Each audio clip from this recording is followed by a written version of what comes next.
Well, hello there. Today I'm going to be showing you guys explosions and how they can affect terrain or, structures. Let's go ahead and just throw this big blast. Obviously, this is the one that will do the largest impact. So let's see how this looks. There it landed. Give it a second to load, of course, because it's a big explosion. There's that. Okay, so this is a quest area. I want to point out that the quest giver and the rift were not affected, so it will avoid non-hostile enemies or players. But give it 1 second and see what happens.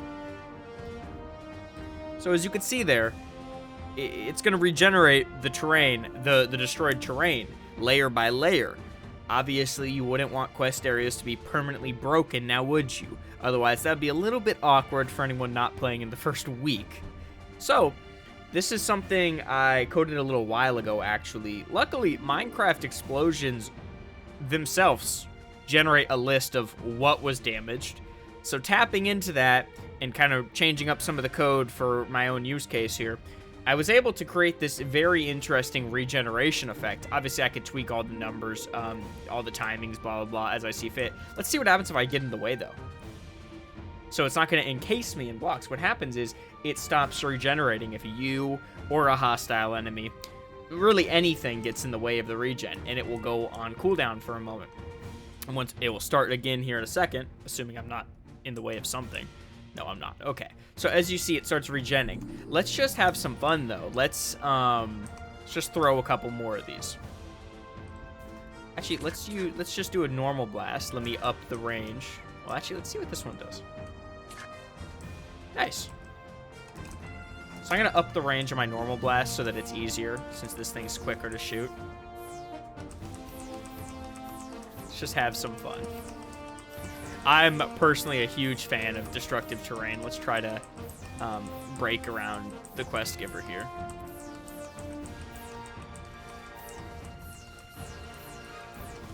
You can see it's pretty much just a range of where you can and cannot hit around any of these NPCs.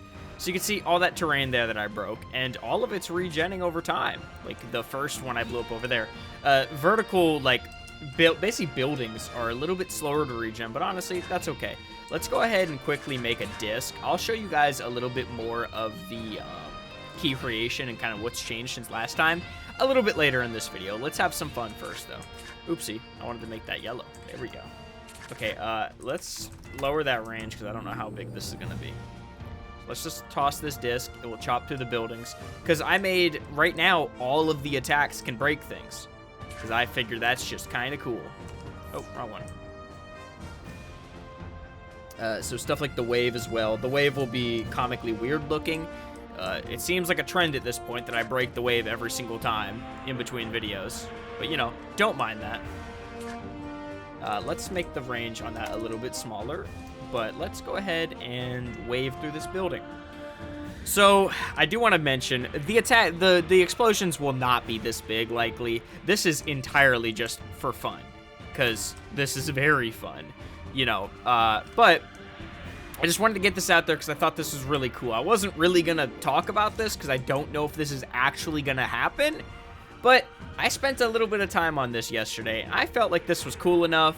And I feel like a lot of people are probably going to like the idea of destruction, so I'm going to float this idea and see what the sentiment is like. So please let me know down in the comments if you want this to happen. Let me know. Otherwise, I won't really know if people care. So I just want to know that. Let's go ahead and raise the range. What did I do the first time? Oopsie. My bad. Misfire. All right, let's charge this up and just make a huge impact. I'm going to...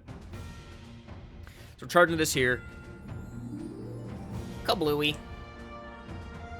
Like Bluey the dog, Give it a second to load. This is one reason you don't really want explosions to be that big, because I think that was like the exact same size as the first one. Let's actually, if I go bigger, it'll probably crash. But I'll put it on screen what it looks like when I did bigger. There will be a point where we don't want to do too big because we don't want stuff like this to happen. Or we just add bedrock to the bottom of every quest area. We'll see. Also, I want to mention you can't break the invis blocks on the side either. Those are ignored, so I'll throw this invis blocks right here. Still there, even though it literally hit the wall. Nice.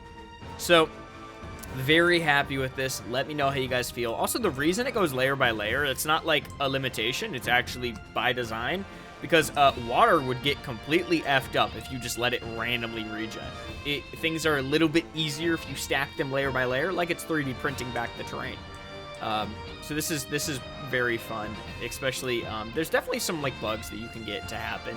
Like, I don't think the terrain is perfectly regen. I think there's a couple bugs for me to work out, but obviously this is, like, alpha state right here. So, yeah, just wanted to show that off. Now, let's talk about some of what changed since the last demo. Okay, so let's talk about impact particles. This is when you hit an enemy. So, I come to find out we had key textures made ages ago for the impact particles by Mr. Precise Rook. He made them. That was like actually one of the first things he made for combat. So we have those. They color based on any of the 3 colors. They randomize because a lot of them will spawn at once. So they randomize, and it will choose between one of your 3 colors, the outer, inner, or whatever, right? Like all 3 of them. So it'll always look a little different. So that's cool. Sounds. I went through and gave all the key attacks that are missing sounds, as well as refined the existing sounds. I'll go ahead and just shoot an attack of every type so you guys can hear it, and I'll shut up for a second.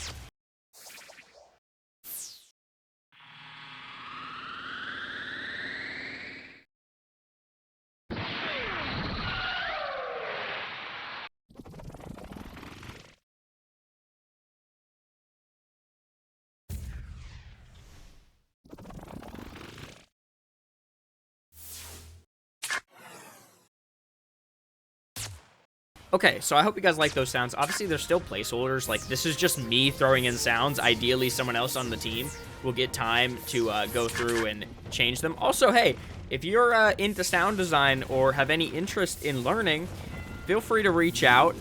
Preferably if you've done it a little bit before, if you kind of know what you're doing, because I don't know what I'm doing, so I can't really teach. But anyway, okay, so let's talk about stats. In the key creation menu, on the main page, you will now see the stats of every attack you've created, or if you haven't created one, it will show you what it will just say not created with a little hover text. And when you go to create, it will show you all of their starting stats.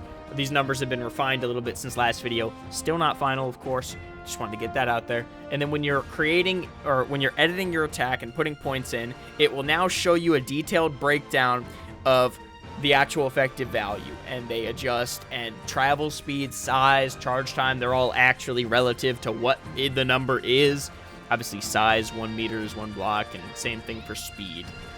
Speed worked out really well that it was already the actual travel time. I did like the math on it, calculated the distance traveled in time, and it worked out to literally be 1-to-1, and I'm like, hell yeah. Okay. So some of the values changed. Whenever you like put points into travel speed, you'll actually see size and whatever else is affected be affected.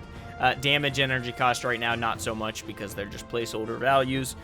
But yeah, that's what's changed about stats since the last video. I wanted to probably show you guys Spiral this video, but then I proceeded to spend like 5 hours or 6 hours working on the explosion stuff. Yeah, it happens. Tell you the truth, the reason I got inspired to work on it again, because I did the original code for that 2 years ago almost. Tell you the truth, the reason I got inspired was Final Stand, the remaster. I've been playing it a little bit since I played Final Stand back in 2017. It was actually sort of vaguely the inspiration for Apollo. Like, that got me in the Dragon Ball mindset in late 2017, and then I made Apollo in late 2017. Anyway, the explosion, like the breaking terrain in Final Stand, I thought that was kind of neat, and I'm like, oh, right. That's a thing we have. Let me see how that looks with our new beautiful key attacks. Anyway, thanks for watching. Yeah, I'll see you in the next one. Certainly. You better show up.